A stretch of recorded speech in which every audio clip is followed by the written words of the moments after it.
Hello children, today we'll be starting the second chapter of economics, standard 11. We'll discuss about some basic concepts of economics. Let's begin with the first concept, that is human wants. Want is a desire of a person for a particular commodity which he can satisfy by making an effort to acquire it. That means he has the money with which he can buy the product and satisfy his demand, his need. That is a want. It is a desire for a commodity. Desire means a wish to have a product. Only desire will not be backed by money. Want is a desire which is backed by money. That means the person makes an effort to achieve that product which he wants. Human wants are of two types, primary wants and secondary wants. Primary wants are those wants which are required by a man for his existence, that means to survive, food, water, air, etc., and to increase his efficiency. For example, a factory worker needs food because he will be able to work better with it. So, it is necessary for his survival, plus it helps him to increase his efficiency. The secondary wants are those which are essential for a person's comforts and luxuries. They are not required for a person's survival.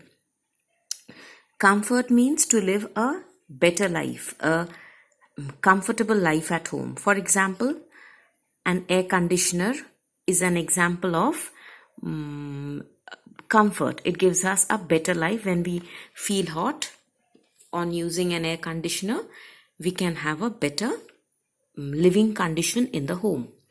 But a luxury is completely different from comforts. Luxuries do not make us lead a comfortable life. They are not at all needed for survival. They are not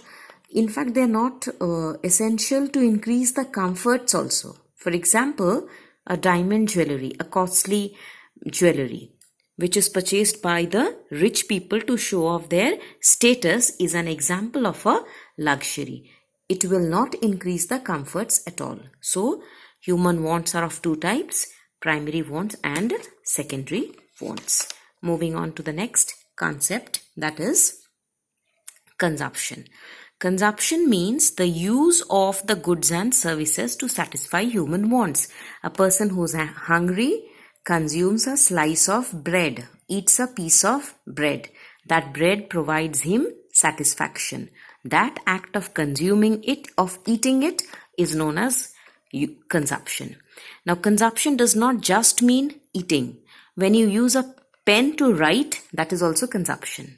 Okay? When you use a product to satisfy your want, that comes as satisfaction. Now, when you are hungry, you will eat an apple or say a slice of bread, but you're not going to drink a glass of water. Why? Because water does not have the capability at that point of time to satisfy your want. Which product has the capability? Apple or bread has the capability because you are hungry. Similarly, when you are thirsty, you won't be consuming an apple.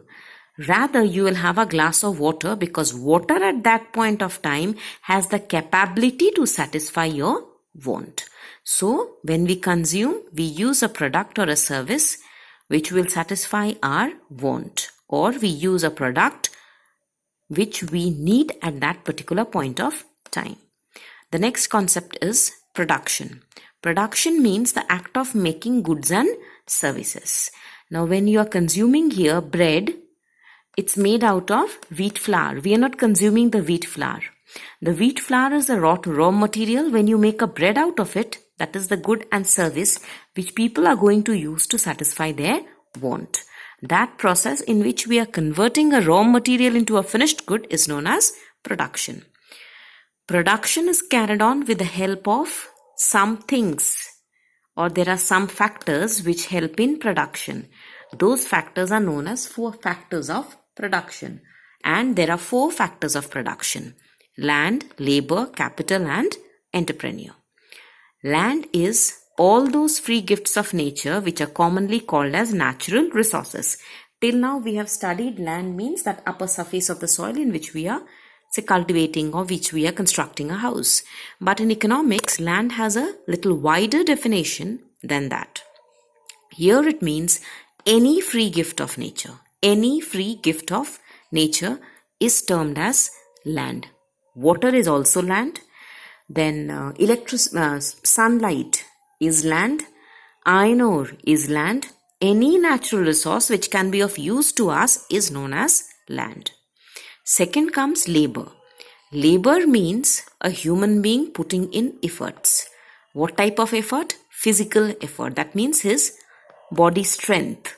And mental effort. That means his brain power. When a person uses either his physical strength or his brain power to produce goods, he is termed as a labor. He contributes to the process of production, then he is termed as a labor. That means a manual worker who uses his physical strength is labor. A mental worker, for example, a manager of a company, is also known as labor. Then the third factor of production is capital. Capital is a non-living product like land. But the difference between land and capital is land is a free gift of nature, not man-made, but capital is man-made. For example, machines. Machines are made out of iron and steel. Iron is a part of land. That means capital is a man-made factor of production which is made using the natural factor of production. The last one is the entrepreneur. He is in fact the owner of the organization. His first work is to organize production. That means collect all the things which are needed for production. All the things means land, labor and capital. Then he takes important decisions regarding production, say what to produce, what product to produce, how much to produce, which method to use, etc. Lastly, he is the one who bears risk and uncertainty. Risk means he has set up an organization. He has employed people for working under him. He has to pay them a salary. Now, after his products are being produced, he will sell them in the market. From the money which he has earned, he will make payments to land, labor and capital. Whatever remains is his own income. That whatever remains can be like a substantial quantity of money may be left out, or even very less money may be left out, or in fact no money may be left out. So whatever is left out belongs to the entrepreneur. He may earn a profit, he may suffer a loss. He may be able to sell his products, he may not be able to sell his products. While he's transporting his goods to the factory, they may get robbed on the way, the vehicle may meet with an accident. All those are examples of uncertainty. Risk is whether he'll earn profit or loss. So we have 4 factors of production: land, labor, capital and entrepreneur. Then moving on to the concept of utility. Now we had discussed in the previous slide a concept known as consumption. What did a person consume when he was hungry? Apple or bread. What did he consume when he was thirsty? Water. That is all about utility. It is the want satisfying power of a commodity. You will use a product which can satisfy your want. When you are hungry, you have a slice of bread because bread possesses utility, the capacity to satisfy your want at that particular point of time. When you are thirsty, you have a glass of water because water possesses the utility to the ability to satisfy your want. That concept is known as utility. There are 2 types of utility. One is total utility and the second one is marginal utility. A person is very hungry. Okay, he consumes a product. He gets a satisfaction of 10.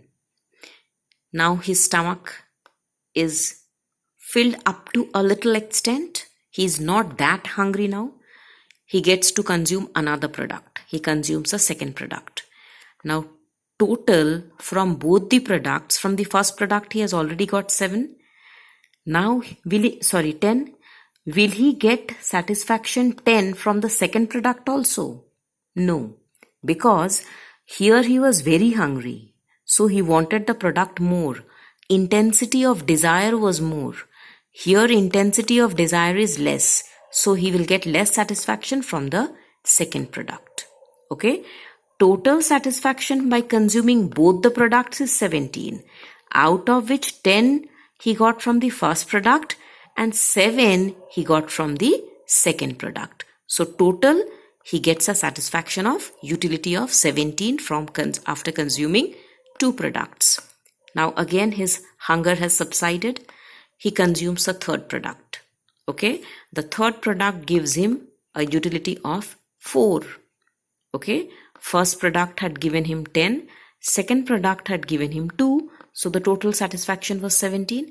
The third product has given him a satisfaction of 4, so the total satisfaction is 21 after consuming 3 products. Okay, this is the total utility column. Total utility column means the satisfaction he gets by consuming all the products. After consuming the fourth product, his total utility is 2. How much has his utility increased? 1. Okay, now his stomach is completely filled. He cannot eat anymore. Still he is forced to have another product. That extra product does not give him any satisfaction because he does not want the product. He has no desire. Now he is forced to consume another product. This extra product, rather than giving him satisfaction, will give him dissatisfaction. So his total utility falls down. The next concept is marginal utility. Marginal utility means the utility he gets by consuming a single commodity. From the first product, he gets a utility 10. From the second product, he gets a utility 7. How did we get 7? 17 minus 10. From the third product, not 3 products. From the third product, he gets a utility of 4, 21 minus 17. On consumption of the fourth product, he gets a satisfaction of 1. This is termed as marginal utility. That means here we are finding out how much is his utility increasing when he increases his consumption by 1 unit. And here we are finding out the total utility which he gets by consuming all the commodities.